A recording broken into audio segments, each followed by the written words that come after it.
नमस्ते दोस्तों। आज बात करते हैं म्यूचुअल फंड्स की दुनिया की एक ऐसी कैटेगरी की जो सबसे पॉपुलर भी है और शायद सबसे ज्यादा समस्या वाली भी। जी हाँ, हम बात कर रहे हैं फ्लेक्सी कैप फंड्स की। तो सवाल ये उठता है कि मार्केट की सबसे पॉपुलर और सबसे खतरनाक म्यूचुअल फंड कैटेगरी आखिर है कौन सी? आइए इसी पहेली को सुलझाते हैं। तो सबसे पहले सेक्शन 1 में हम समझेंगे कि फ्लेक्सी कैप की जो सबसे बड़ी ताकत है वही उसकी सबसे बड़ी कमजोरी कैसे बन जाती है।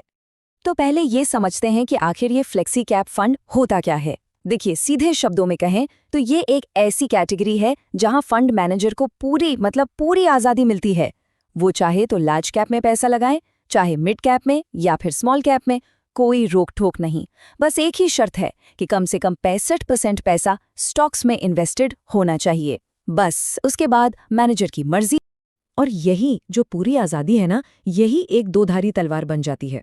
सोचिए, जब मार्केट में तेजी हो तो फंड मैनेजर एकदम आक्रामक होकर मिड और स्मॉल कैप में दांव लगा सकता है, और जब मार्केट गिरे तो वो फौरन डिफेंसिव होकर लार्ज कैप या हाइब्रिड फंड की तरह सेफ खेल सकता है।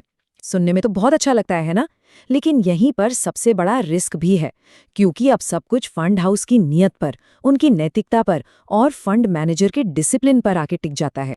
तो चलिए अब आते हैं सेक्शन 2 पर, जो है नैतिकता की असली परीक्षा। फ्लेक्सी कैप फंड्स में परफॉर्मेंस से भी ज्यादा जरूरी हो जाता है ये देखना कि जो कंपनी पैसा मैनेज कर रही है, यानी एएमसी, वो कितनी नैतिक है।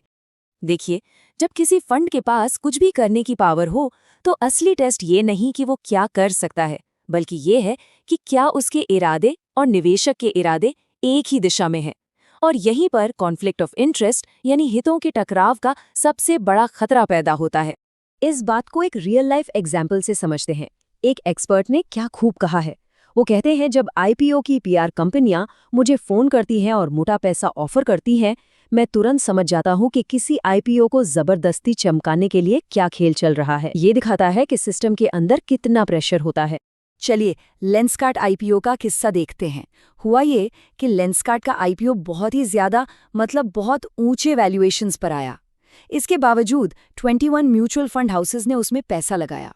लेकिन कहानी में एक ट्विस्ट है। ज्यादातर ने अपने टोटल फंड का कितना लगाया? सिर्फ 0.1 या 0.2%। अब जरा सोचिए, अगर किसी स्टॉक पर इतना ही भरोसा है तो क्या कोई इतना सा पैसा लगाएगा? ये कोई हाई कन्विक्शन वाली बात तो बिल्कुल नहीं लगती, है ना? तो ये होता है हितों का टकराव। एएमसी पर कई तरह के दबाव हो सकते हैं, जैसे पीआर एजेंसी से रिश्ते निभाने का दबाव, या अपनी ही किसी इन्वेस्टमेंट बैंकिंग कंपनी को सपोर्ट करने का प्रेशर, या फिर अपनी पेरेंट कंपनी जो शायद एक बैंक हो उसके लिए बिजनेस लाने का दबाव।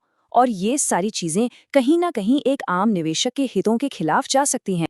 तो सवाल ये है कि क्या कोई ऐसा फंड है जो इन सब नैतिक चुनौतियों से पार पा सका है?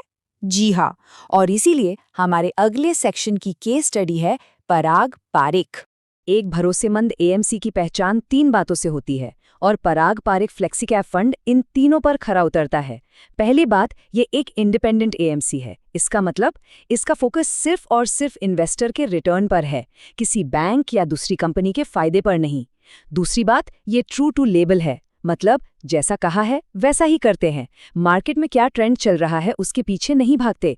और तीसरी और सबसे अहम बात, इसका लीडरशिप स्टेबल है। इससे एक लॉन्ग टर्म डिसिप्लिन्ड अप्रोच बनी रहती है। अब आते हैं सेक्शन 4 पर, जहां हम उन सवालों के जवाब देंगे जो आजकल इस फंड को लेकर बहुत से निवेशकों के मन में हैं। तो सबसे पहला और सबसे बड़ा सवाल, क्या इस फंड की परफॉर्मेंस अब पहले जैसी नहीं रही? क्या ये स्लो हो गया है? देखिए, परफॉर्मेंस पर असर तो पड़ा है, लेकिन इसकी एक बहुत बड़ी वजह है।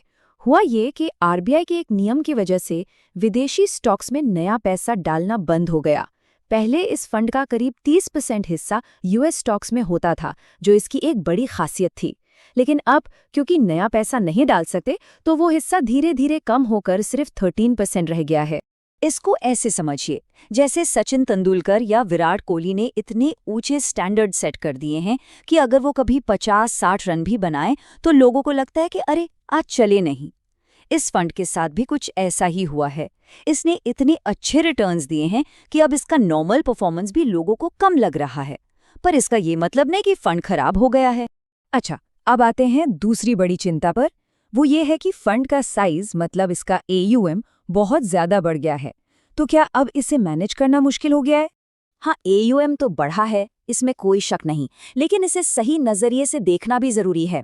अगर हम पूरी इंडियन म्यूचुअल फंड इंडस्ट्री को देखें तो उसके मुकाबले ये फंड अभी भी काफी छोटा है। और क्योंकि ये एक फ्लेक्सी कैप फंड है, इसके लिए खेलने का मैदान बहुत बड़ा है, पूरा का पूरा स्टॉक मार्केट, तो ग्रोथ की गुंजाइश अभी भी बहुत है। और अब आते हैं हमारे आखिरी सेक्शन पर, जहां हम बात करेंगे कि आखिर में स्थिरता की जीत कैसे होती है। इस फंड का ट्रैक रिकॉर्ड देखिए, वो अपने आप में एक कहानी कहता है। 13 साल से इनकी फ्लैगशिप स्कीम चल रही है।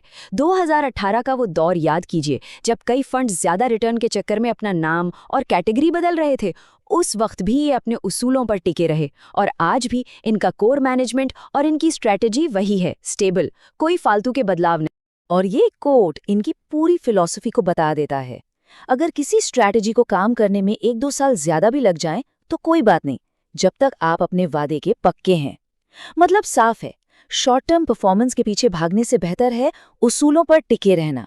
तो आखिर में बस एक सवाल छोड़ जाते हैं, इस दुनिया में जहां हर चीज इतनी तेजी से बदल रही है, क्या इन्वेस्टिंग में सबसे कीमती चीज सिर्फ स्थिरता ही है? इस पर सोचिएगा जरूर।